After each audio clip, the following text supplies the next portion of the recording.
This is EST 525, 3 Village on-air hangout, our final hangout for the first course. And tonight we're just going to overview the best app, extension, or tool from Google for our final hangout. Now we're going to start with Danielle. All right, so I'm going to go ahead and share my screen with you guys. Just let me know when you can see what I'm seeing. Hi. I'm seeing me. All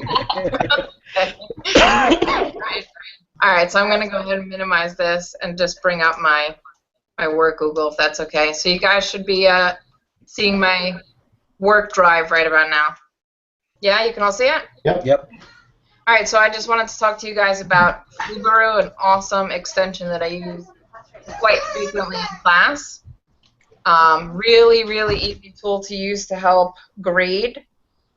My only comment is that it's really meant, I guess, mostly for multiple choice questions. Other than that, it can get a little tricky. But here's an example of one that we just did the other day. So it works with Google Forms. You send out a form to the kids, like I did a little quiz with them on the present tense. And oh, wrong thing. My apologies. Oh, that's interesting. I don't even see it.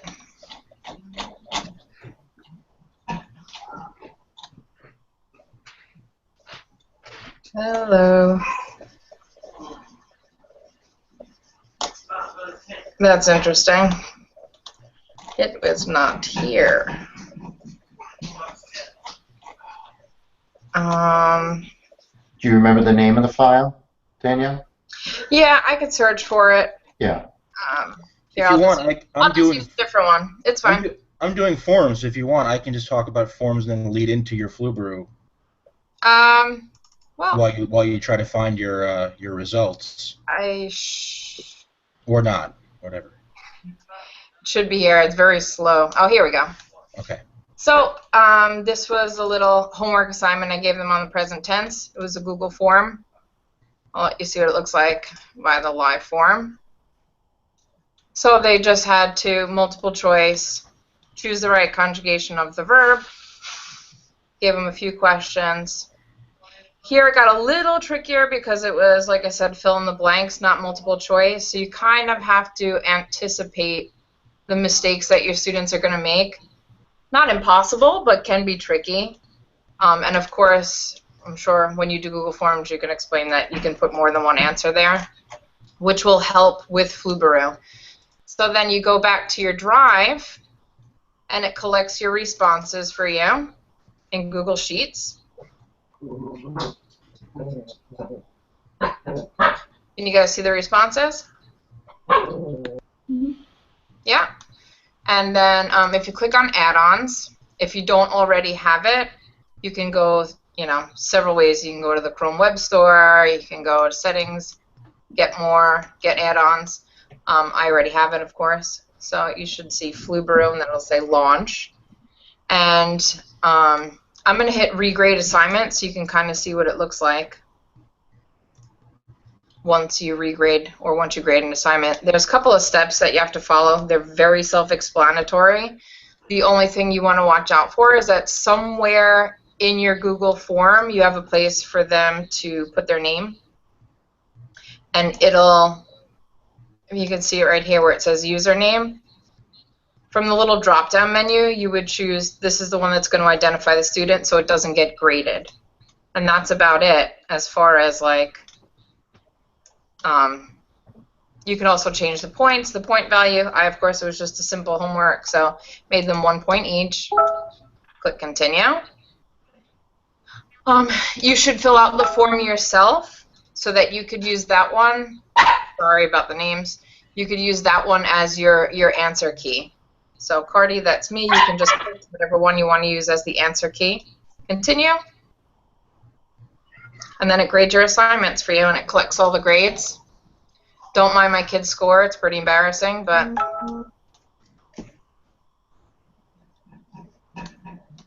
that's it. And they usually have little tips on the bottom, but you can see how awesome this is. All right, seriously, don't even look at the grades. They're pretty embarrassing. Students, it We gives all you go the through it. oh my goodness, I don't even You want to have talk like about beautiful kids. present tense review. That's scary. You can see the points possible up top, what the average score was. So this is great as far as data analysis. I know our district is very big on data analysis. I'm not sure about the other districts.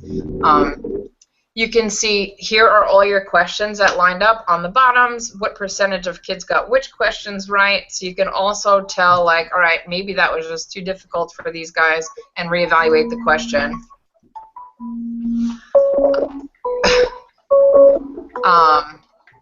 Of course, it puts in red the kids that didn't do that well. If a kid would like to resubmit their form, they can. All you have to do is go back to add-ons, just like you saw me do, and hit regrade assignment, and it will recorrect the grades. If you want to go back to their answers, you can just toggle back and forth between student submissions, and then on the bottom you can see grades.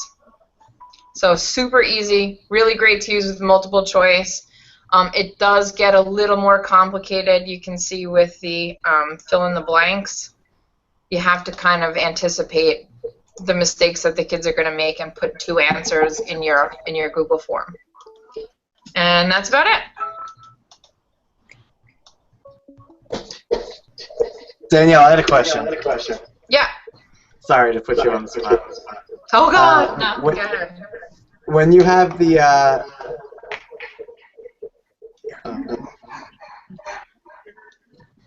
what was it? Oh, enter your own response questions. One more time. I'm sorry. When sort of like a short response question. Okay. You said you Yeah. put multiple answers in. What did you do? Just Yes. like comma separate? When you type in, so on your form. Stop sharing your screen. Stop sharing my screen. Okay. Yep. Sorry. There you go. When you're typing the form, well, now I can't kind of show them what I wanted to show them, but you just have to type in one answer, hit the % key, or type in the word or, and then type in the next answer. And you can do that several times to try and anticipate the other kids, what they're going to type. Mm-hmm. So when you had something like a capital letter or lowercase letter, you have to anticipate that they might not capitalize it, right? I'm sorry, I couldn't hear you. So say that you put in the response, but you had a capital M. What do you And teach? they entered it as a Spanish lowercase or m. Italian? What's that? Do you teach Spanish or Italian? I'm English. Oh, never mind. But it's case sensitive, right? It is case sensitive. You can put it that it's case sensitive. I think there's also an option that you don't have to make it case sensitive under the settings. Cool. That you'd want to double check. I know for me it's important. All nouns in German are capitalized, so capitalization is important. Mm-hmm. But you can definitely put more than one answer in your form. You just have to hit the % key and type the words or, and then the next answer that you want to put, and it'll accept any of those. Awesome. Thanks. Sorry. Yeah, Oh, that's good. not at all. All right. So, Nick, did you want to go next since you were doing forms? Yeah, sure. So I knew that Danielle was going to be talking about the Flubaroo aspect of it, so I kind of wanted to talk a little bit about what forms can look like and how they could be used as sort of a more formative assessment, something you're not necessarily going to grade, but just really for getting feedback from students and giving feedback to students using forms. So let me go ahead and share my my screen here, which is okay over here. I'm going to do the entire screen, and I'm going to flip over to my 3 Village. So now you see the Simpsons. Is that what you guys are all seeing right now? Yes. Okay. So this is. I'm actually going to go back up to my Google Forms home right here, which I have as a have as a shortcut in my toolbar. And you can see kind of a bunch of different forms that I've created. I'm going to talk a little bit about a couple of them. One is just basically definite articles, putting the right "the" to go along with a family member. And basically, it's just a question of taking something that would ordinarily be maybe like a workbook exercise or something that would be relatively maybe a boring grammar drill, contextualizing it and also giving giving an image, trying to increase engagement here for the students, so they're seeing something that in more of a memorable context possibly. So I have some Simpsons characters, and I have the correct family vocab there already. All they're doing is giving me the correct "the," masculine, feminine, and there are other rules in Italian that I don't really want to get into. So if you have a little bit of pop culture knowledge, you kind of know that's Uncle Jesse, so that's going to be the uncle. Those are the parents. Those are the uncles, and you basically have to click the right word to get there, and it's really a good way and to kind of get a sense of what's going on with the students and have them have a little bit of engagement and see if they get the concept.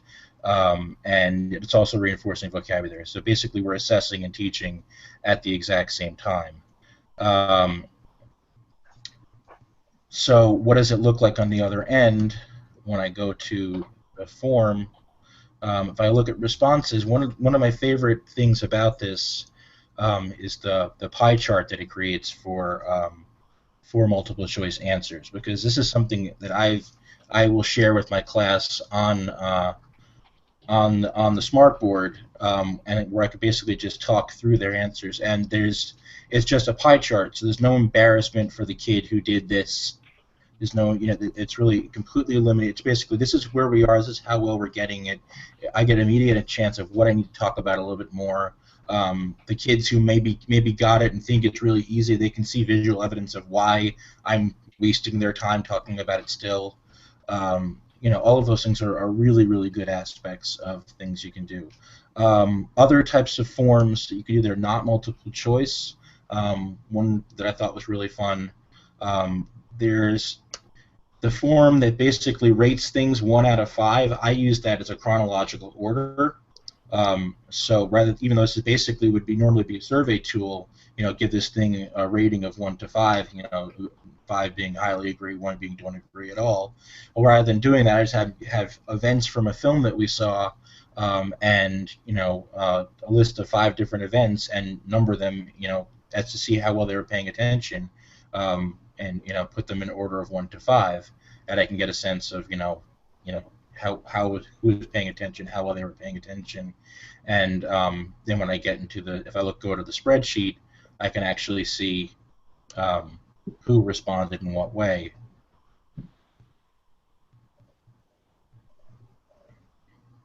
Assuming that I had asked them to give a name. In this case, I don't have that information, so that wouldn't be particularly. This is actually useful for. I don't know any personal information. So as Danielle was saying before, it's very important to create a category in your form that has the students give their name. And even if you click automatically collect their district email, I found that sometimes it simply doesn't work. Where I've had half of them show up and half of them not show up. I have to troubleshoot that a little bit more to find out why that's happening. But it's, to avoid that, if you just create a category where they're putting their name in at the beginning, if that's important to you, then you definitely would want to have that. But if you're not, if you're really not holding them individually accountable for anything, you're just holding them accountable as a class, you can definitely see in Classroom who did it and who didn't do it. On Classroom, when you put a form through, you can see, handed, turned in, not turned in. So that's not really, that part's not a concern. If you want specific information, you definitely want to ask about what's going on. So I love forms. I use it all the time for a lot of different things. I find myself, often just copying workbook stuff, and I'm trying to find the Hangout again. Find myself just copying. I want to undo the screen sharing now. So, my screen share off now? Mm-hmm. Yes. Okay. Yeah. So I find myself just copying from taking an exercise right out of a workbook or out of a textbook, something which would not necessarily be so engaging, and really creating something that they can interact with, where I can get immediate feedback, and all of a sudden something that I might feel like is kind of a throwaway activity, all becomes engaging and really informative, and gives me data that I can work with going forward. Okay, great.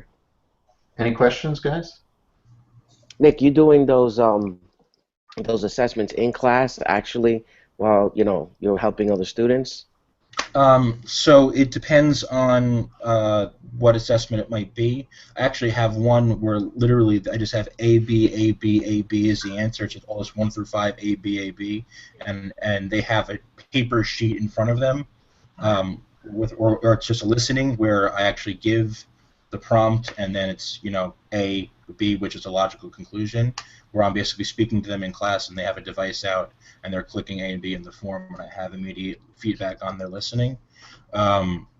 Otherwise, sometimes, a lot of times, it's a homework.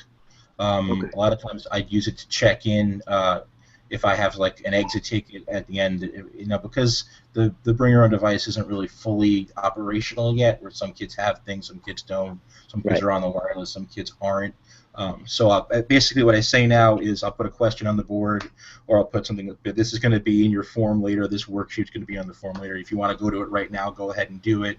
If you want to do a rough draft, and then, but just make sure you put it online when you get home later, or study hall later when you have access to a computer. So I switch it up in terms of whether or not it's, during class time, or if it's as a homework. All right, cool. All right. Thanks, Nick. All right. Who would like to go next? I'll go because I'm doing Google Slides, Okay. and I figure it's a good transition on creative lesson planning Sure. to then get to the Google Forms. My Google Slides I've been using more. I unfortunately have not been using the classroom like you guys get to. So Google Slides for me has been my big Google piece. I find a good theme that I like. Bobby was saying that I need to go onto Google to find cooler themes, which I need to work on. There's a lot of it. I know. I was trying to find that tonight, actually, before this, to like be a little fancy, but it didn't I happen. never sent you the link. I'm sorry. It's all good. Put it in the chat. There you go. Yeah, do that. Yeah, I will. Okay. Yeah. So anyway, what's happening? So I just creating slides, which I'm sure some of you guys are doing. Slides I like because it's live, and recently with what I'm teaching for geometry is concurrence with constructions. So it's really cool, which I love with the slides, to insert new slides, changing the background, because I'm all about the color and the funkiness of color with them, because I feel like geometry is a little dull sometimes, so it's fun for me to change the background. Which is not happening. So then I would go insert videos. That's my new thing that I've been loving with geometry. For example, constructing a central. So what's up, mathematicians in training? And it's interesting because they're not used to having many male math teachers around, so that's why I also like doing it, changing it up with who they're hearing. And then I go into, with the video that I find that I actually end up liking, I go through a bunch of them because they're a little tough to teach a nice geometry video. And then I like to copy my link and put it into my Google Slides. Great, because then I can find it, select, and you can make it nice and large. And it's great because I have, for example, 2 classes of 27, so instead of me standing up there and doing it for over 10 minutes, I can play the video, walk around, and help the kids individually, which is a bonus. I've also been sharing my Google Slides on my e-board, and that's where eventually it'd be nice to get into the Google Classroom with Port Jeff, and I think we're going to eventually get there. But that's about it. I like it because it's live, too, so you can share it, but mine pretty short and sweet. Perfect. Any questions? So you play those videos in class for your kids? I do. I love it. But I have to preview them first. Right, of course. And recently there's been commercials. When I play them at home, there are no commercials. But then when I play it in class, there's commercials. And last week there was one. It was first period, so I'm just playing it for the first time, and it's 7:25 in the morning. And I see this like cool little dog, cat, unicorn, rainbow animal, literally as like a little commercial. And I'm like, oh, that's so cute. Like I want that little guy. And then he ends up taking a crap on a toilet. It's a commercial for Squatty Potty, and I'm like, oh, that's awesome. Like, thank you so much for that commercial. Yeah. But I think, Sarah, what you can do is save it in your Save the video. in your collection, Mhm. which then eliminates the ad, Mhm. because you're not playing it live. You're actually connecting a copy to your slide. So it will eliminate the commercial. I'm pretty sure there's an ad blocker app too. There is. It's ad block. It's called ad blocker. But ad block only does certain things. I don't think it works on video. And at school, we're pretty firewalled. Yeah, I mean. Oh, I thought it was meant to work for YouTube. I don't think it will, because it's embedded in the video before it plays.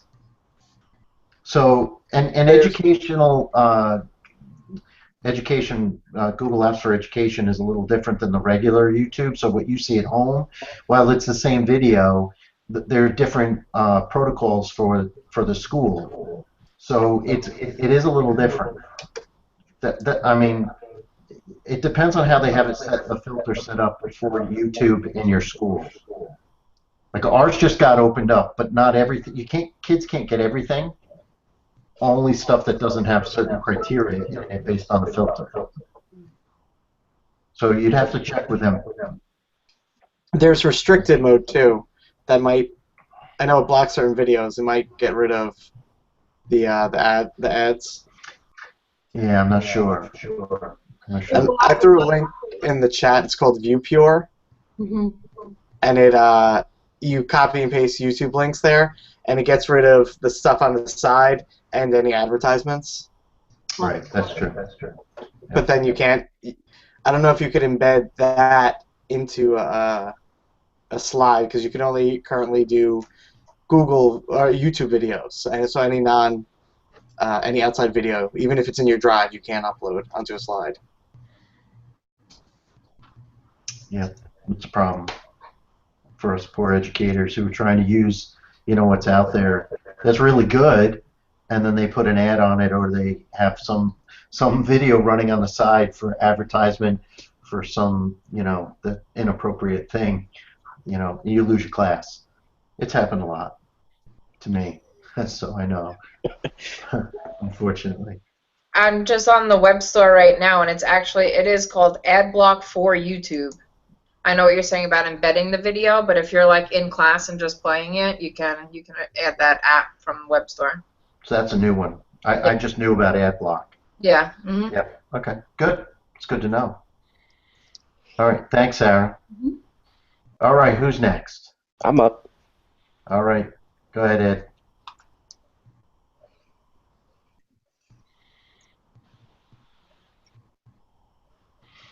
So everybody's seeing what I'm seeing, I guess. Mm-hmm.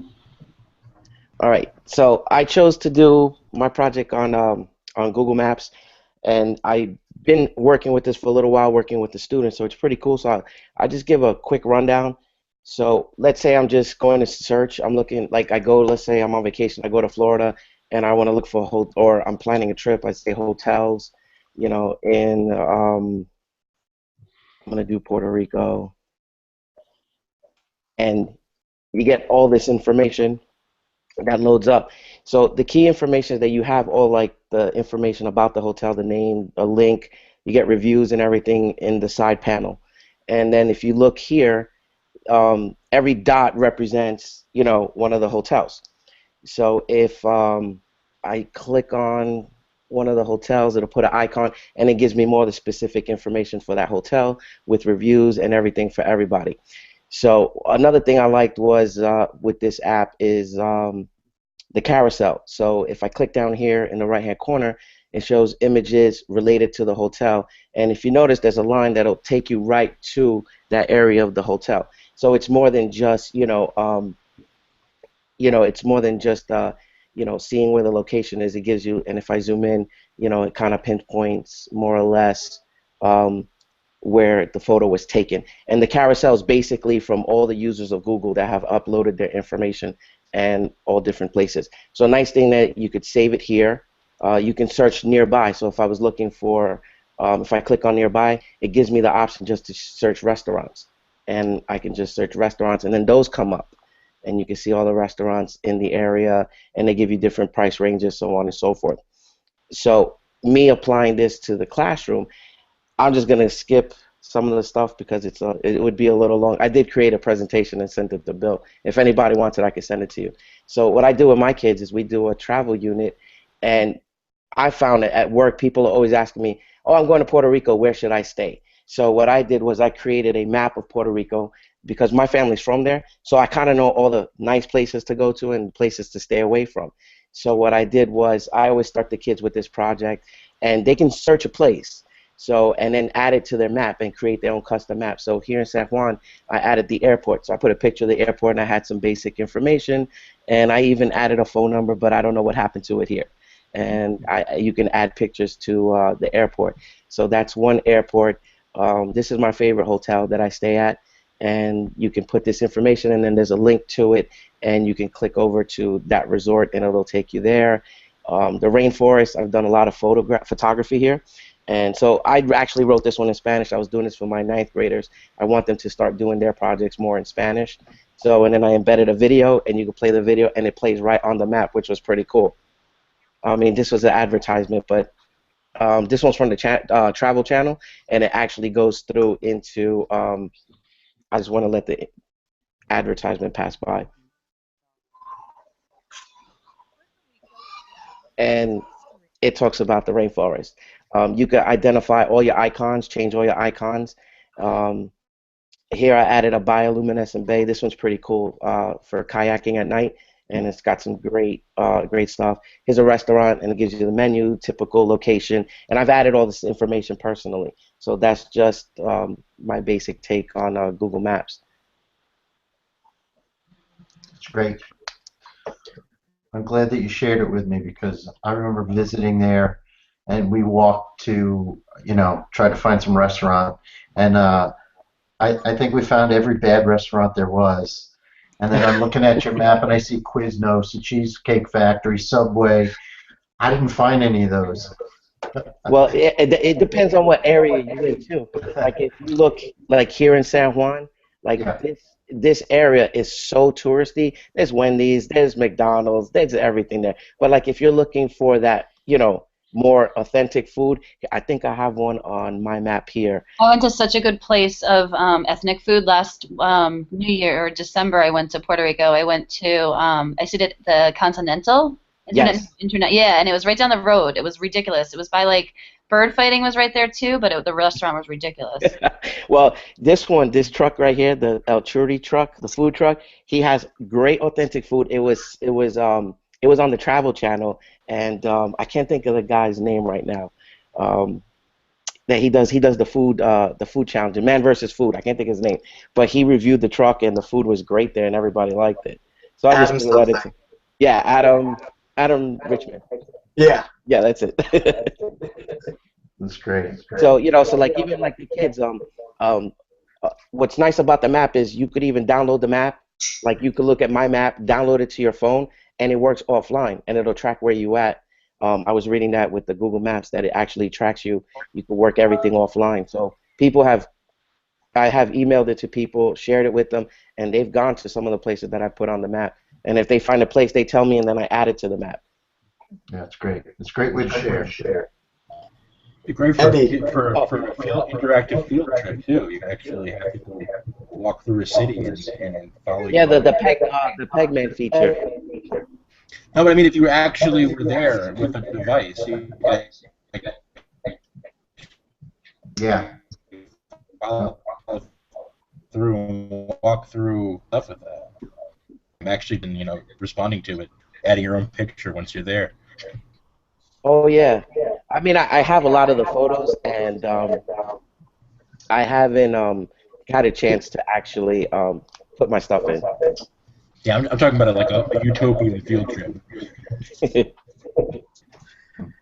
All right. Eddie, I had to beg them to give me Google Earth, but I did something similar for. Can you see my screen? Yep. So when I was doing Great Gatsby, when I was teaching 11th grade, I just programmed a lit trip, and I had them take me around, and I embedded some pictures of Minnesota at the time, and then going over. The screen's flashing, so I'm gonna, I think, get out of it so we avoid any seizures. But if you could program places to go too, when you're in Puerto Rico, and say, oh, this is Eddie Garcia's, Yeah. patented trip through. So that would be cool. I mean, I do this all the time. I even do it for my own personal vacations, but the biggest thing is photography, like finding locations, scouting out locations before I even go to a place, because then I could use some of the data that you pulled out in Google Earth, and I could use sunset, sunrise, like, best locations and stuff, so it's pretty cool. Yeah, you could even do some 3D design if you wanted to get fancy. Well, my kids, when I give them the project, they do one city, and then they have to do a walking tour. So they actually have to connect the map, the lines, and do a walking tour of the city. I don't give them the whole country because it's too much. Yeah. So they'll do like San Juan, or they'll do like Luquillo, something like that. That's good. All right. So, Want me to go next because I'm doing Google Earth? sure, Robert. That'd be great. Sorry, Ralph. No, that's all right. No, I'll talk about other things. I mean, there's a lot to talk about with it. If I was doing the same thing, that would be bad. Sorry. I'm just going to share right now. All right, so can everyone see my Google Earth, the Port Jeff? Yeah. Yeah. So I'm just going to talk about, I mean, there's so much stuff you can do with Google Earth. I used it today in class with my 6th graders. I kind of did this. I teach Spanish, and we were talking about, we're learning different countries and capitals, and they kind of got obsessed with the idea that the Capitol building in Buenos Aires is La Casa Rosada. It's a pink house. So they wanted to see it. So what I have them do, we just do kind of searches all over Google Earth. I'll let them drag. They like to get tactile on it, but I'll ask them different capitals. But moral of the story, I got them to bring me to Buenos Aires, right over here, into Argentina. And then I did a search, La Casa Rosada, spelled wrong. And I search it. You could have even done it from there, and it'll give you the whole entire tour, but you go right in. And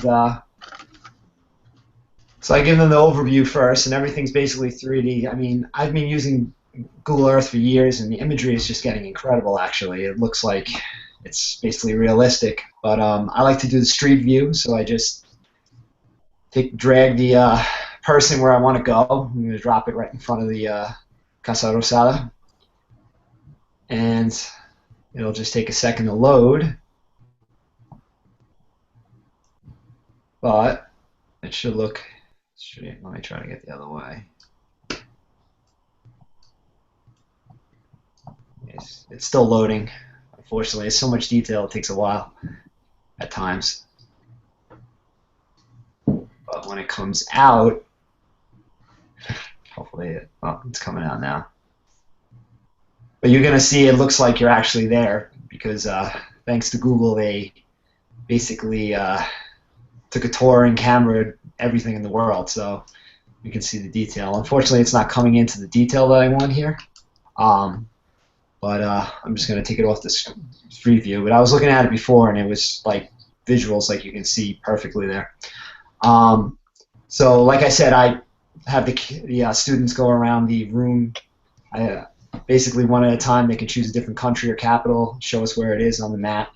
I can show you, I mean, all the different layers that you can put on here. If you can just see on the left, I can take off the borders, so it looks more of a natural map, places and photos. I didn't click on any of the photos, but if you really go in and you look around, they have photos everywhere. As I go into the Casa Rosada again, what I should have did before, sorry. But I just lost myself, so I'll just do the search again. But we can see the details, all different kinds of pictures. People put them in. That should be it. It's lit up at night. That's what the building actually looks like. Another thing that's really cool that I use occasionally is this Earth Gallery. And what it is basically you can put a layer on top. And they have, people make them so they have endless ones. For example, if I was going to teach about Spanish explorers, type that in. And they have all different ones that people have put up. I can do just the conquistadores right here. And I go in. And I can look around to the different sites. I can click. Look about the different places that Cortez, for example, stopped at. Just some, as I go back to the gallery, I don't know how I've been, but other things, I mean, you don't just have to use it actually for simply Earth. Where is it? I'm clicking the wrong one. You can go to Mars if you wanted to, which is pretty cool.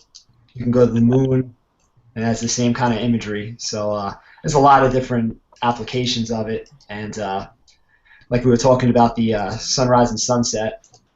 If I go to, I'll go back to Port Jeff, and put the sunlight across. You can change the time of day, and it'll give you the effect going day to night.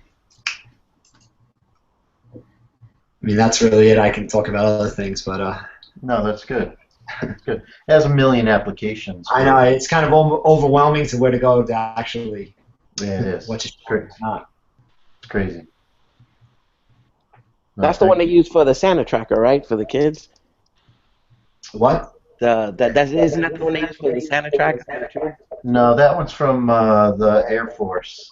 Oh, okay. Yeah, I think Google does have one too. Oh, do they? I've always used the one from NORAD. That's yeah. the one. Yeah. Santa just drove by my house. I had to mute it because the fire engines were going by. Oh, that's cool. That's cool. All right, so Brianna or Mike, we have you two left. I'll go. Okay. So I'm going to show you Google Docs. So I'm going to share my screen. All right, so this is a example of a doc that I gave to my kids actually 2 days ago. You'll see at the top it says it was edited by Dennis Less because we do collaborate through everything and use our Google Docs together. So this lab, what I do is every time I want them to write something, I put in a table and I change the font color to red. So this way when they type in there, it shows up that way and I can really kind of see exactly where they're typing right from the start. So I give them their data table as well. And then they have all of their questions to answer, which again makes them go into red. And they have some conclusion questions at the end too. And then one of my favorite things that I can do is I add their rubric that I grade them by at the end of it. So that they know the entire time, they can kind of go back to that and view that at all times. And then when I'm grading theirs, I'll just highlight it and say, okay, well, this one you got full credit for, so I highlight that and I can grade it right on there, in addition to making comments on their labs. I also opened up, this is one of my students who, they haven't finished it yet, but an example of kind of how it looks once they've typed into it.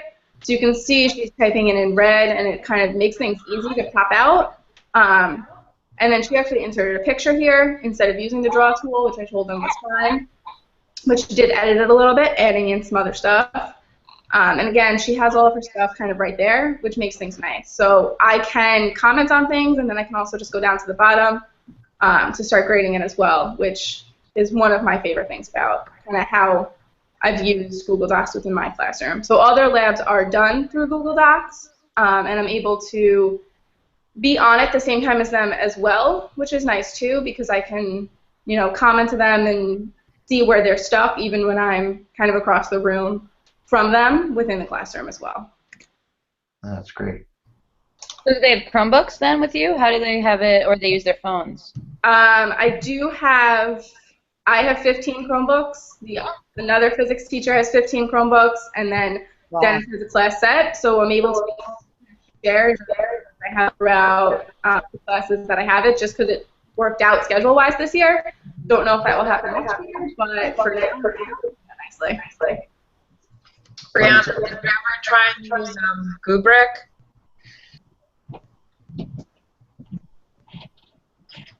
Brianna, I think we Yeah. did you ever try and use Kubrick? I haven't yet. I tried to start setting it up, and it was very overwhelming the first time I tried to start setting it up. So I haven't gotten there yet. It is one of my quests to set Yeah, up. it's the exact same thing you're doing, but the only benefit to that one is that it lets you click like a little right-hand arrow, so you can just go from one student to the next using the rubric instead of having to open up like separate, you know, each one of their documents. You can see the whole document, and it pulls up the rubric that you could just click on, leave comments, and it's the same exact thing that you're doing. Yeah, I just have to get through the setup process. Yeah. It's not bad once you get used to it. Yeah. the first time stumbling block. It's almost with, Flubaroo was that way in the beginning. Yeah, exactly. Until you get used to it, and then you're like, what do you mean? It's so easy. Stop using the Scantrons, and people are just so ingrained in doing that. But you'll get through it. Yeah. You'll love it. All right, and we have one left. But thank you, Brianna. That was good. It's a great way of using it. Okay. Okay, Mike. So I used Calendar as my tool, and I'm going to show you my screen and how I kind of use it to lesson plan. So I have a couple different calendars up. Do you guys see this? Yep. Okay. So I have it in my month view. I think this is the easiest for me. And I have my personal calendar. I have calendars for each of my classes in classroom. I have a club, and I created a calendar for that as well. So I have all those notifications on here as well. And then I have all my holidays just to keep track of the weather to see what it's going to be like each day. And then I have the previous things in a little dimmer so I could see what's kind of coming up. And this is just, I've basically been using this as a unit and lesson planning tool where I just have each day, I'm currently in the Odyssey, so I have planned it out up until the break. What my daily focus is, so I'll go back to an earlier day in November, and I have some assignments, so I'll click on Day 6 and Charybdis, so let me open that up. So I use this to keep track of what day of the unit I'm in and my topic, and then just general tools that I use. I have a focus for my lesson, so this one is Odysseus' qualities as a leader, and this overall concept of what makes a good leader. And then I have my do now, my questions there, just a rough outline of what I'm going to do, so it's shifting to a more digital lesson plan book, and I have some tasks there, my homework, my closure, and then I just attach some of the documents. So these are my notes that I use on slides for the class, so I have it attached there as well. There was another assignment that I actually didn't upload to Drive that I created that I didn't attach for this, but that's what I could use. If I wanted to add my specific students or say I'm getting observed, I could share this with my my administrator. If I could always add more details in terms of time, date, what to do with it. You could always set the colors. But I like this as a really nice way of just being able to easily manage and change and shift plans while having a nice view of what I'm doing. Because what I often used to do in the past was get a piece of rough paper, kind of plan out the days and what I could do each day, and then when something takes longer, I have to print out a new calendar and cross it out and shift. And now it's just so much easier to do it like this, that I could much more easily move things around and edit and modify, and be able to access it anywhere. When I had my post observation or it was one of these days. If my formal, I had my post-op or my pre-op on Monday the 2nd. I brought this in and I showed my department chair what I was going to do. It's good for me to see what assignments are coming up, but also for the kids as well to have that, and I could share this with them so that they have a better idea of what's going on. So like for lighting crew, sorry, let me take off the other ones. I'll take that one off. Sorry. Now I have my holidays, but I just have the concerts for my kids, and I share that on my classroom with them, or the classroom Nick and I have with them, and they're able to sign up for working that concert for that. But it's just another way of sort of making my life easier and using the tools at my to my advantage.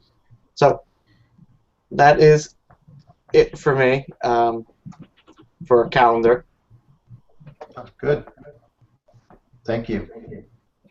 Anybody? Any questions? All right. Well, I want to thank all of you for a really successful, I think, first group. I know that you're going to have Don as the next instructor. He's really good too. So who knows? I'll probably see you again at the third class. They tend to rotate us around, but you guys always have my email. Keep in touch. Keep keeping me informed anyway on how you do with the Educator 1 Level 1 if you guys take that. Okay. I think that. Take it. Mm-hmm. Yeah. Good, Sarah. Good. In 2 weeks. Uh-huh. Yeah. Great. Don't get frustrated. Uh-huh. I know that the trainer exams are much harder, and I failed them multiple times, and you get defeated a little bit, but it's not really you. It's the way in which they ask the question. They're a little vague, Yeah, and like numbers, so it's a little tough. yeah. So, but once you start to get the way they think, then it comes a little bit better. But just keep going at it. All right. All right. I want to thank all of you again, and that's all we said. That's all she wrote for this project. Let me